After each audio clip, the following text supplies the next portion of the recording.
पे मैं इंटीग्रल्स आपको पढ़ाऊंगा नहीं, आपको इंटीग्रल्स सिखाऊंगा। नमस्कार दोस्तों, स्वागत है आपका एस राय मैथमेटिक्स में। तो आज हम एक ऐसे टॉपिक पे बात करने वाले हैं जिसमें काफ़ी बच्चों को प्रॉब्लम होता है। ठीक है, एनसीईआरटी चैप्टर 2 में एक एनसीईआरटी मतलब बुक 2 में चैप्टर 7 का एक पार्ट है इंटीग्रल, क्लास 12th में। यहाँ पे बच्चों को हमेशा प्रॉब्लम होती है इंटीग्रेशन करने में। ठीक है, तो मैं आपको बताऊंगा कि इसमें 2-3 बातें आपको बताऊंगा जिससे आपको ये लगने लगेगा कि आपको इंटीग्रल्स आने लगा है, मतलब आपको आइडिया हो जाएगा कि इंटीग्रेशन किस तरीके से करते हैं। ठीक है, अगर मैं नहीं सिखा पाया तो आप हमें कमेंट सेक्शन में बताइएगा कि आप बहुत बहुत डींगे मार रहे थे लेकिन आप सिखा नहीं पाए। ठीक है, तो इस अगले 10 से 15-20 मिनट में मैं आपको ये आइडिया दिला दूंगा कि इंटीग्रेशन किस तरीके से करते हैं। ठीक है, तो हम शुरू करेंगे आज इंटीग्रल्स। ठीक है, इंटीग्रल्स के 2 पार्ट हैं। अगर हम बात करें इंटीग्रल कैलकुलस की, इंटीग्रल कैलकुलस,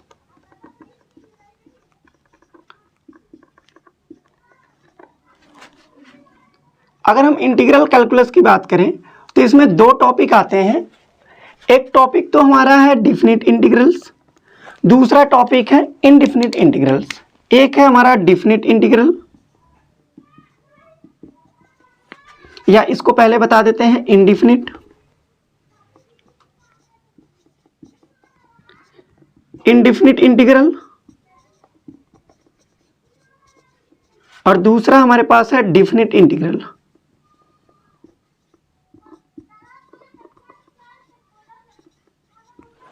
तो इन दोनों में क्या अंतर है?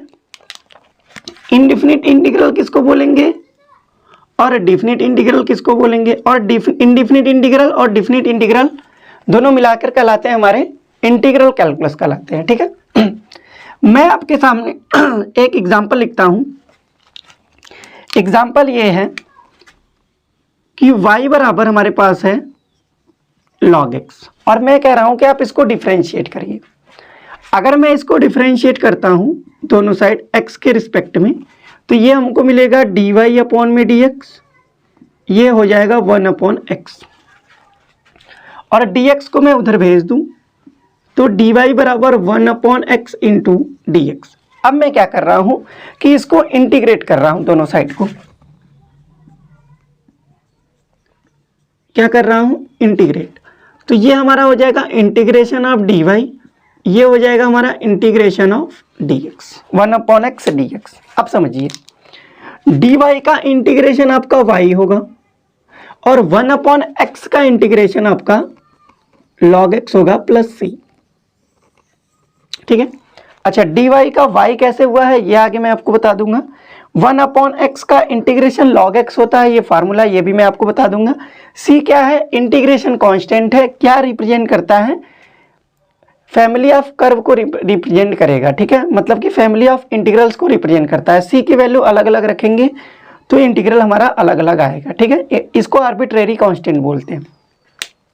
तो देखिए 1/x क्या था? इसी log x का डिफरेंशिएशन था, और हमने 1/x को इंटीग्रेट किया तो हमको log x मिल गया। इसका मतलब यह है कि जिस फंक्शन का डिफरेंशिएशन हमें पता है उस फंक्शन को बताने के लिए हम इनडिफिनिट इंटीग्रल का यूज करते हैं।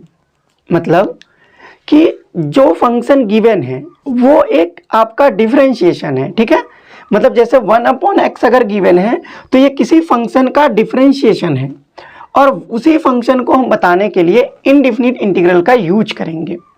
ठीक है, मतलब जिसका डिफरेंशिएशन आपको पता होगा। ठीक है, अब देखिए, और इनडिफिनिट इंटीग्रल क्या है? इनडिफिनिट इंटीग्रल्स बेसिकली बताता है आपको कोई कर्व गिवन है तो उसके बीच का एरिया कैसे निकालेंगे, मतलब एरिया अंडर कर्व। ठीक है, तो इनडिफिनिट इंटीग्रेशन यूज होता है उस फंक्शन को बताने के लिए जिसका डिफरेंशिएशन हमें पता है। तो आप कहेंगे इसका ये मतलब है सर कि जिस फंक्शन का डिफरेंशिएशन नहीं होगा उस फंक्शन को हम इंटीग्रेट नहीं कर सकते। जी बिल्कुल, जिस फंक्शन का इंटीग्रेशन आपको नहीं, सॉरी डिफरेंशिएशन नहीं पता है, ठीक है, उस फंक्शन का इंटीग्रेशन आप नहीं कर सकते। ये बिल्कुल ट्रू है। ठीक है, मतलब जो फंक्शन आपको गिवन है वो किसी ना किसी फंक्शन का डिफरेंशिएशन है, तभी आप उसी फंक्शन को निकाल रहे हैं। ठीक है, तो आज मैं यूज करूंगा, मतलब आज मैं पढ़ाऊंगा आपको इनडिफिनिट इंटीग्रल्स, और मैं सिर्फ पढ़ाऊंगा नहीं, आपको सिखाऊंगा कि इंटीग्रेशन कैसे किया जाता है। आपको अगले 10 मिनट में ये पता चल जाएगा कि आपको इंटीग्रेशन आने लगा है। ठीक है, तो आप इसको लिख देते हैं हम कि डिफिनिट इंटीग्रल का क्या बताता है। ये बताता है एरिया अंडर द कर्व, और ये क्या बताता है, ये बताता है जो फंक्शन हमको गिवन है उसका, मतलब जिस फंक्शन का डिफरेंशिएशन पता है उसी फंक्शन को निकालने के लिए हम इनडेफिनिट इंटीग्रेशन का यूज करते हैं। ठीक है, तो आज हम शुरू करेंगे इनडेफिनिट इंटीग्रल्स, और यहाँ पे मैं आपको मास्टर नहीं बना रहा हूँ, मतलब कि इनडेफिनिट पूरा डिटेल में मैं आपको बताऊंगा। मैं आपको जो बेसिक बातें हैं जो आपके एग्जाम के लिए जरूरत है, मैं आपको वो बता के आगे बढ़ूंगा। ठीक है,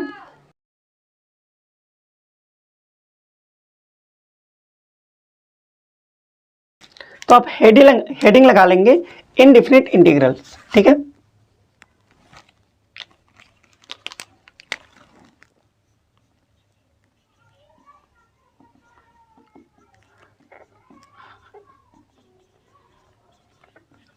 इनडेफिनिट इंटीग्रल्स ये क्या करता है, ये आपका इनवर्स प्रोसेस ऑफ डिफरेंशिएशन है। ठीक है, inverse process of differentiation, it is the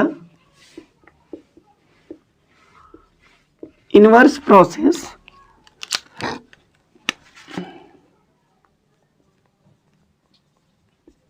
of differentiation।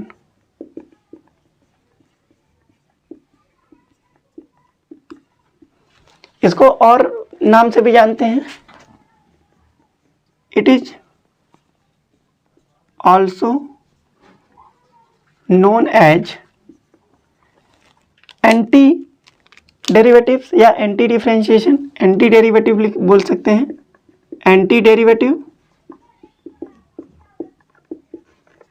या फिर प्रिमिटिव बोलते हैं, प्रिमिटिव।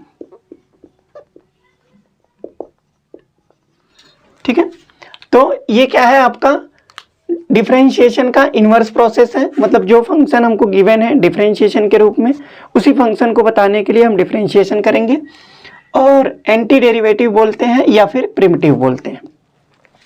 अब देखिए, अगर कोई फंक्शन आपके पास गिवन है, जैसे मान लीजिए y कोई फंक्शन आपको गिवन है, y बराबर fx और dx, और आप क्या करते हैं कि इस फंक्शन को इंटीग्रेट करते हैं। किस फंक्शन को, इस फंक्शन को, कि आप क्या करते हैं कि इसी फंक्शन को इंटीग्रेट करेंगे, मतलब integration of fx into dx। इसको इरेज कर लेते हैं थोड़ा सा, कि कोई फंक्शन हमको गिवन है fx इंटू डी एस। याद रखिए ये फंक्शन क्या है, ये किसी फंक्शन का डिफरेंशिएशन है। ठीक है, तो इसका इंटीग्रेशन होता है fx प्लस सी, fx, और ये fx क्या है, ये fx इसी स्मॉल fx का इंटीग्रेशन है। ठीक है, इंटीग्रल है। इस प्रोसेस को बोलते हैं इंटीग्रेट करना। ये जो हमने लिखा हुआ है, इस पूरे प्रोसेस को बोलते हैं इंटीग्रेट करना। इंटीग्रेट मतलब कि टू फाइंड इंटीग्रल। fx को क्या बोलते हैं, इंटीग्रैंड बोलते हैं,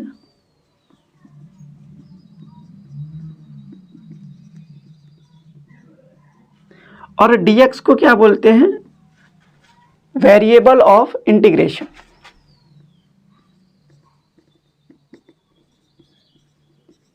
वेरिएबल ऑफ इंटीग्रेशन। ठीक है, और fx आपका इंटीग्रल्स है। ठीक है, और c क्या है, c है आपका इंटीग्रेशन कांस्टेंट।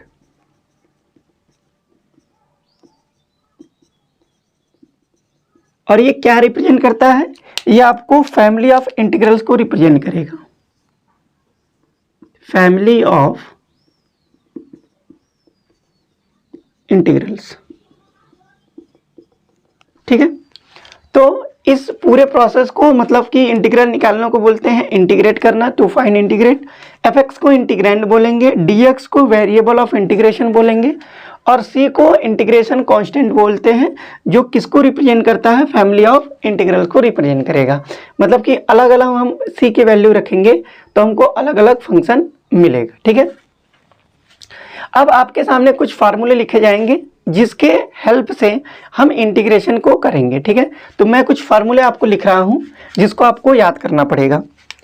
पहला फार्मूला आपका है इंटीग्रल का, पहला फार्मूला जो है इंटीग्रेशन ऑफ x के पावर n dx है, x के power n into D x, और ये हो जाएगा x के power n+1 upon n+1 plus सी। ठीक है, और यहाँ पे याद रखिएगा n की वैल्यू -1 नहीं होनी चाहिए, n की वैल्यू -1 नहीं होनी चाहिए। -1 होगा तो नीचे फंक्शन 0 हो जाएगा, फंक्शन डिफाइंड नहीं होगा। तो ये पहला बेसिक फार्मूला है जो कि आपको पता होना चाहिए। n आपका कांस्टेंट है, n क्या है, कांस्टेंट।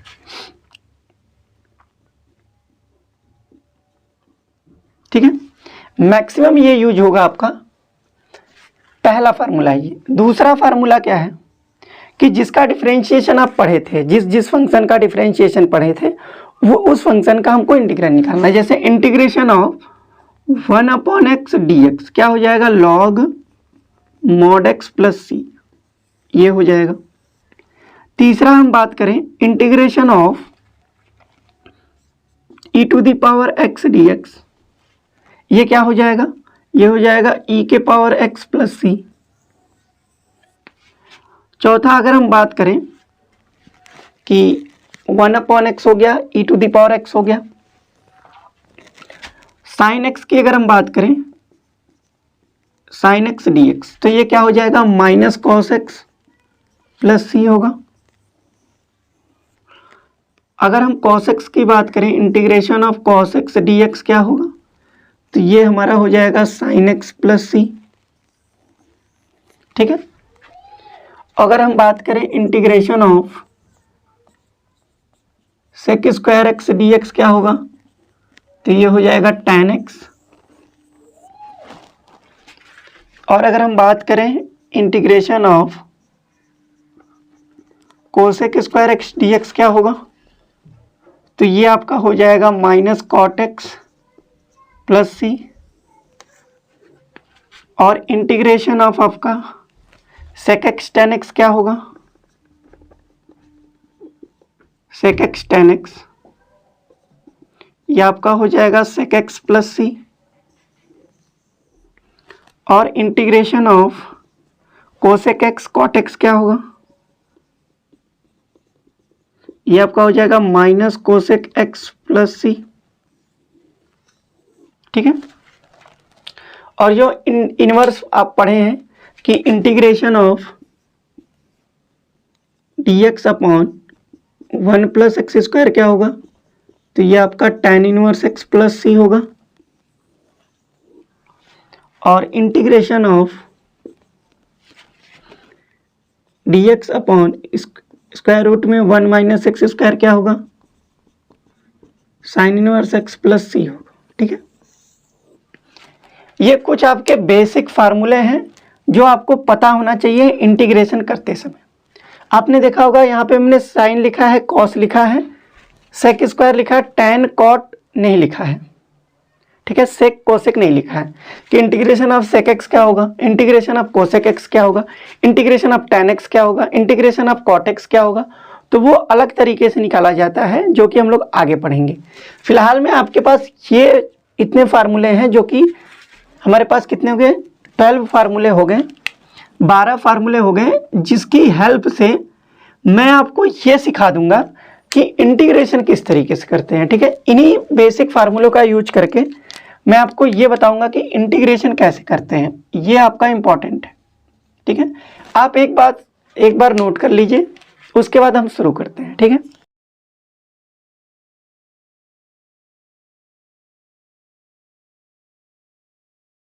अब देखिए भाई लोग, हम लोग शुरू करेंगे कि इंटीग्रेशन कैसे करते हैं।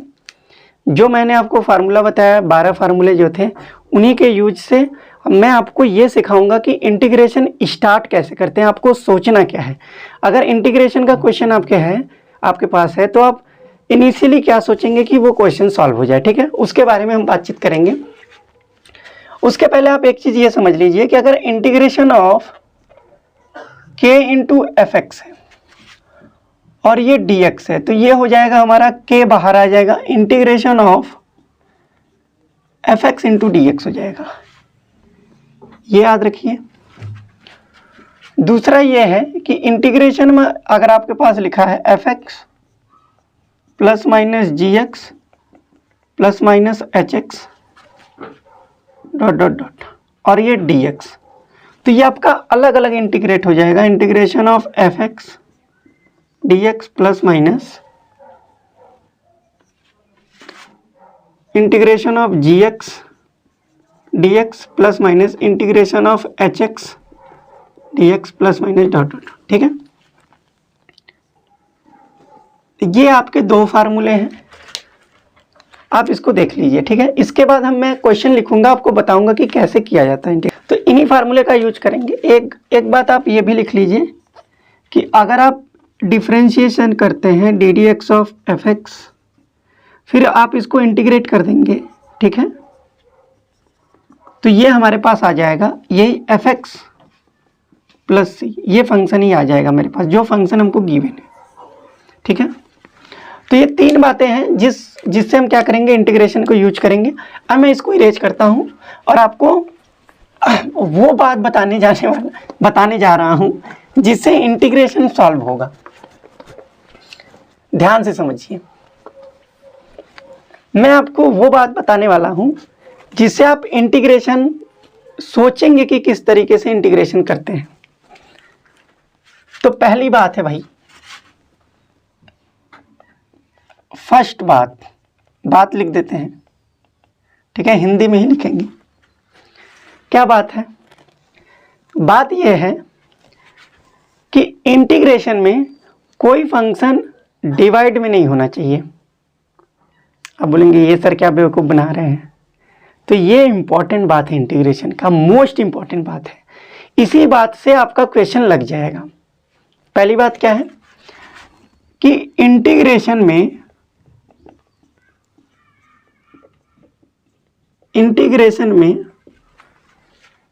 फंक्शन डिवाइड में नहीं होना चाहिए। फंक्शन डिवाइड मतलब कि न्यूमरेटर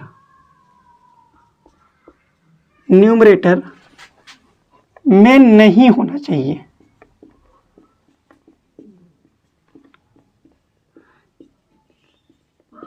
आप कहेंगे कि ये क्या बता रहे हैं सर, हम तो कभी ये जाने ही नहीं कि इंटीग्रेशन करते समय ये जानना पड़ेगा कि इंटीग्रेशन में डिवाइड नहीं होना चाहिए।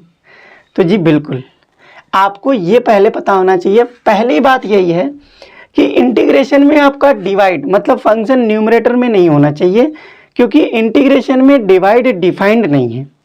मतलब कि ऐसा कोई फार्मूला नहीं है आपके पास जो आप डिवाइड में बता सकते हैं। डिफरेंशिएशन में है लेकिन इंटीग्रेशन में नहीं है, ठीक है। तो आप फंक्शन को डिवाइड में नहीं रखेंगे। दूसरी बात, ये तो पहली बात थी। अगर हम सेकंड बात की बात करें, अब सेकंड बात की बात क्या है कि अगर आपका फंक्शन डिवाइड में है, मान लीजिए पहले तो नहीं होना चाहिए, ठीक है। दूसरा, अगर फंक्शन डिवाइड में है, अगर फंक्शन डिवाइड में है मतलब कि न्यूमरेटर में है, डिवाइड मतलब कि न्यूमरेटर में है, तो इसे अवश्य हटाना पड़ेगा। अवश्य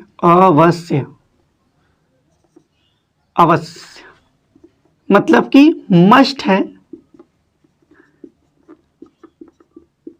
हटाना पड़ेगा। आप कहेंगे ये क्या बात है सर, पहले तो आप ये कह रहे हैं कि इंटीग्रेशन में डिवाइड नहीं होना चाहिए। जी बिल्कुल यही बात है। दूसरी बात आप कह रहे हैं कि अगर फंक्शन डिवाइड में है तो उसको हटाना पड़ेगा। सर किस तरीके से हटाएंगे? तो हटाने के मेथड क्या है? अगर फंक्शन डिवाइड में है तो वो हटेगा कैसे, ये कैसे पता चलेगा? तो सर इसी पे तो क्वेश्चन लगने वाला है। मैं आपको 3 बातें बताने वाला हूं जिससे आपका क्वेश्चन लग जाएगा, इंटीग्रेशन का कोई भी हो। समझिएगा ध्यान से।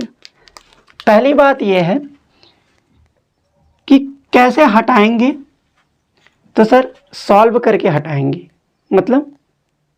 मतलब कि जो ऑपरेशंस होते हैं प्लस माइनस इनटू डिवीज़न, ये करके फंक्शन को हटा देंगे। पहली बात कि अलजेब्रिक ऑपरेशन जो हम करते हैं प्लस माइनस इनटू या फिर डिवाइड, ये करके हम फंक्शन को हटाएंगे, डिनोमिनेटर को हटाएंगे, डिनोमिनेटर को हटाएंगे, मतलब कि सॉल्व करके हटाएंगे फंक्शन को। क्या करके हटाएंगे? सॉल्व करके। पहली बात यह है कि अगर फंक्शन आपका डिवाइड में है तो पहला बात यह होना चाहिए कि या तो प्लस माइनस इनटू डिवीजन करके हम डिनोमिनेटर को हटाएंगे, पहली बात है। दूसरी बात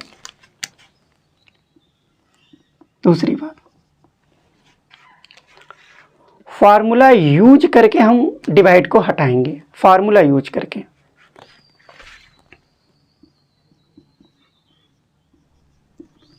फार्मूला यूज करके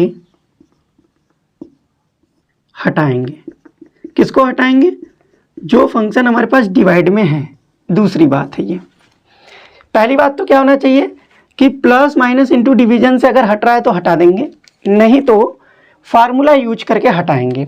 ठीक है। तीसरी बात, सर प्रतिस्थापन करके हटाएंगे, सब्स्टिट्यूशन करके हटाएंगे। सब्स्टिट्यूशन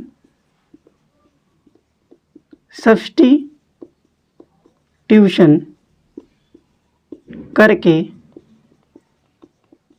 हटाएंगे। ये 3 बात हैं और मैं 1,00,000% गारंटी लेता हूं, 1,00,000% गारंटी कि अगर आपको ये पहली बात, ये दूसरी बात में ये तीनों बात अगर आपको पता है तो इंटीग्रेशन के किसी भी क्वेश्चन में आप नहीं फंसेंगे। ये मैं आपको 1,00,000% गारंटी देता हूं कि अगर ये पहली बात और ये दूसरी बात आपको ये तीनों पता है तो आप इंटीग्रेशन में नहीं फंसेंगे। मैं एक एग्जाम्पल लिखता हूं एनसीईआरटी का, 1 सेकंड रुक जाइए।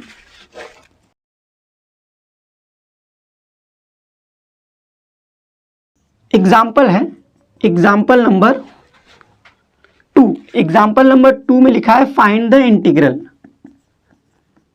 Find the integrals. ठीक है, फाइंड द इंटीग्रल्स। इसमें पहला क्वेश्चन है आपका, पहला क्वेश्चन है integration of x³ - 1 upon x² dx। चलिए सर, इस क्वेश्चन को हमको सॉल्व करना है कि इस क्वेश्चन को हम कैसे सॉल्व करेंगे। चलिए, आपको कुछ नहीं पता है, बस आप जो फार्मूला 12 बताए हैं आपको वो पता होना चाहिए। जैसे कि अगर आपको कोई कहे कि इंटीग्रेशन ऑफ x⁵ dx क्या होगा, तो आप कहेंगे x⁵ 6 + 1 अपॉन में 6 + 1 + c, मतलब कि x⁵7 + c। बस आपको ये पता होना चाहिए, बाकी आप इंटीग्रेशन कर लेंगे। अच्छा सर, आप तो बोले हैं कि इंटीग्रेशन में फंक्शन डिवाइड में नहीं होना चाहिए। जी बिल्कुल, तो ये सर डिवाइड में तो है, डिवाइड में तो है। ये देखिए डिवाइड में है, ये फंक्शन डिवाइड में, ये फंक्शन डिवाइड में है, तो पहला कंडीशन तो लगा ही नहीं, पहली बात। दूसरी बात पे आते हैं कि अगर फंक्शन डिवाइड में है तो उसे हटाना पड़ेगा। सर कैसे हटाएंगे? सर आप प्लस यूज करिए, प्लस माइनस इनटू डिवीजन करके हटाइए, या आप फॉर्मूला यूज करके हटाइए, या आप सब्स्टिट्यूशन करके हटाइए। अच्छा, तो सर कौन सी बात लग रही है इसमें? इसमें हम कौन सा फार्मूला लगा देंगे? सर कोई फार्मूला ही नहीं लग रहा है इसमें, तो क्या लगाएं? तो ठीक है, ये नहीं लगाते हैं। अच्छा, इसमें सब्स्टिट्यूशन क्या करें, जैसे आप डिफरेंशिएशन में पढ़े थे, यहाँ पे कुछ सब्स्टिट्यूशन नहीं समझ में आ रहा है कि क्या करें, तो एक ऑप्शन बचा आपके पास, क्या सर, कि आप इसको प्लस माइनस इनटू या फिर डिवीजन करके हटा दीजिए। जी बिल्कुल, ये देखिए डिवाइड में है, हाँ सर है, तो इसको क्या करेंगे हम, डिवाइड करके हटाएंगे। इसका क्या मतलब है, इसका मतलब ये है कि सर ये जो फंक्शन है ना, ये वाला, ये इसको हम डिवाइड करके हटाएंगे। कैसे हटाएंगे सर, इंटीग्रेशन ऑफ, मैं अलग अलग इसको बांटूंगा, कैसे, x³ upon x square minus 1 upon x square, 1 upon x square, अब ये हो गया dx। ठीक है सर, पहली बात हमने लगाया है कि इसमें डिवीजन करके इसको हटा दिया हमने। इसी 3 बात के अलावा कोई बात नहीं लगेगा। मैं आपको 1,00,000% गारंटी देता हूं कि इंटीग्रेशन में सिर्फ इन्हीं 3 बातों का यूज होगा, आपका इंटीग्रेशन मतलब सॉल्व होगा सिर्फ इन 3 बातों से। ये 3 बातें आपको यूज रखना है, हमेशा माइंड में रखना है। तो सर इसको सॉल्व कर दिया, यहाँ पे x बचेगा, तो इसको हम लिख सकते हैं x माइनस, और इसको हम लिख सकते हैं x के पावर -2 dx। ठीक है सर, अब मेरे पास ये फार्मूला है, कौन सा फार्मूला है, कि इंटीग्रेशन ऑफ x के पावर n dx क्या होगा, x के power n+1 upon n+1 + c। ठीक है सर, तो मेरे पास यहाँ तो x के पावर 1 है, तो क्या ये फार्मूला लगा सकते हैं, जी बिल्कुल। उससे पहले आप इसको अलग अलग लिख लीजिए, इंटीग्रेशन ऑफ x के power 1 dx minus integration of x के पावर -2 dx। अब आप इसको इंटीग्रेशन करें कैसे, देखिए यहाँ लिख रहे हैं, इसको हो जाएगा x के पावर 1+1 अपॉन 1+1 माइनस x के पावर -2+1 अपॉन -2+1 प्लस c। ठीक है, अब ये क्या हो जाएगा, x² के अपॉन 2 माइनस, ये x के पावर -2 + 1 क्या बचेगा, x के पावर -1 अपॉन ये -1 प्लस c। अब ये माइनस माइनस प्लस हो जाएगा, तो ये हमारे पास हो गया x² upon 2 plus 1 upon x plus c। ये आंसर हो गया सर, ये आपका इंटीग्रेट हो गया। तो आप तो कहेंगे सर ये बहुत इजी क्वेश्चन था, आप आसानी से इन तीनों में से एक बात लगा दी है। जी बिल्कुल, जितने भी टफ क्वेश्चन आपको होंगे, मैं इन्हीं 3 बातें से उस क्वेश्चन को सॉल्व करूंगा। आप एक बार देख लीजिए, और मैं उम्मीद करता हूं कि आपको ये समझ में आया होगा। ठीक है, ये इंपॉर्टेंट बात है जिससे आपका इंटीग्रेशन लगेगा। अगले 2-3 क्वेश्चन में आपको ये पता हो जाएगा कि हमको इंटीग्रेशन आने लगा है। ठीक है, देख लीजिए।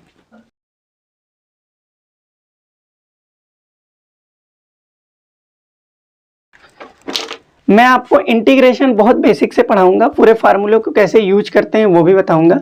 मैं सिर्फ जो 2 बात अपने लिखा था मैंने अभी, उस बात को प्रूफ कराने के लिए मैं आज केवल आपको क्वेश्चन 1-2 कराऊंगा कि किस तरीके से सोचते हैं कि इंटीग्रेशन क्या होता है।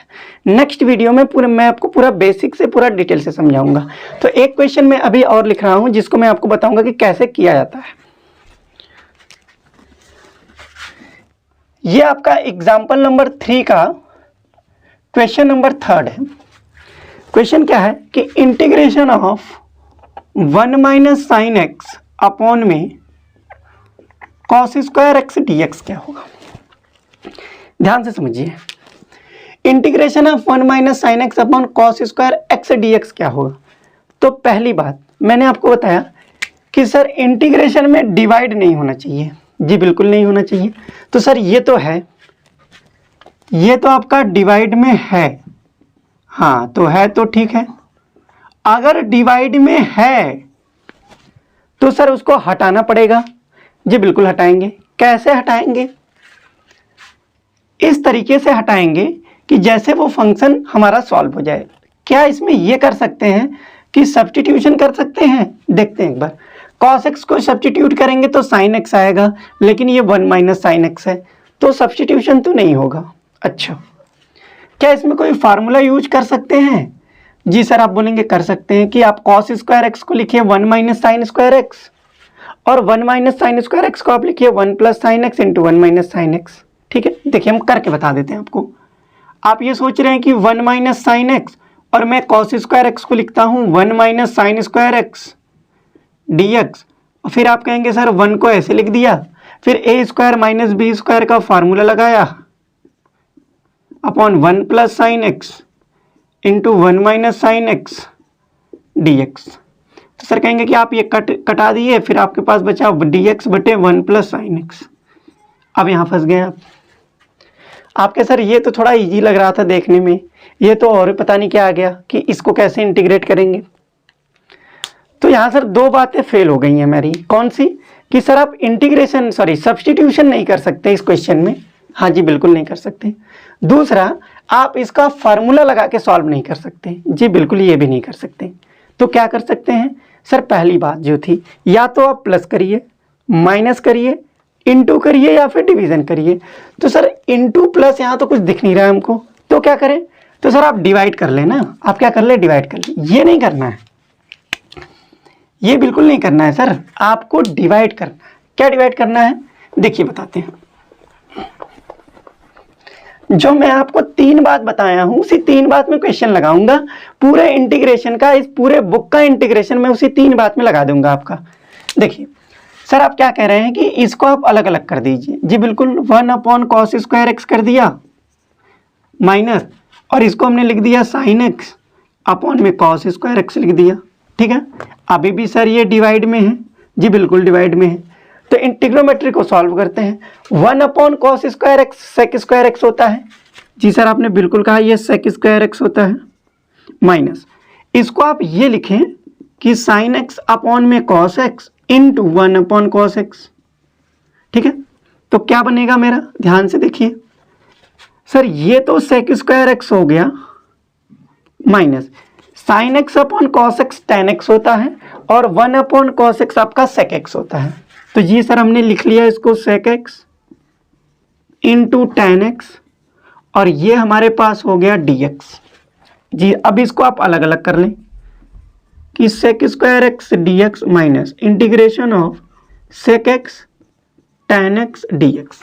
अब आपको मैंने फार्मूला 12 ठो बताया था, 12 फार्मूले बताए थे। 12 फार्मूले में एक फार्मूला ये भी था कि सेक स्क्वायर एक्स का इंटीग्रेशन आपका टेन एक्स होता है, और सेक एक्स टेन एक्स का इंटीग्रेशन आपका सेक एक्स होता है प्लस सी। ये आपका आंसर हो गया सर। ठीक है, उसी 3 बात में मैंने ये क्वेश्चन लगाया है कि लास्ट के जो सब्स्टिट्यूशन था वो नहीं लगा इसमें, फार्मूला यूज किया वो भी नहीं लिखा। तो पहली बात लग गया इसमें कि आप सर इसको सॉल्व कर लीजिए प्लस माइनस इनटू या फिर डिवीजन से। तो हमारा ये इंटीग्रेशन आ गया। ठीक है, मैं आशा करता हूँ कि आपको ये वीडियो लेक्चर समझ में आया होगा। अगर आपको वीडियो लेक्चर समझ में आया है तो आप लाइक कर दीजिएगा। ठीक है, सब्सक्राइब कीजिए या मत कीजिए, ये आपके ऊपर डिपेंड करता है। लाइक जरूर कर दीजिएगा और अपने दोस्त लोगों को भी बता दीजिएगा। ठीक है, तब तक के लिए पढ़ते रहिए। Very very all the best.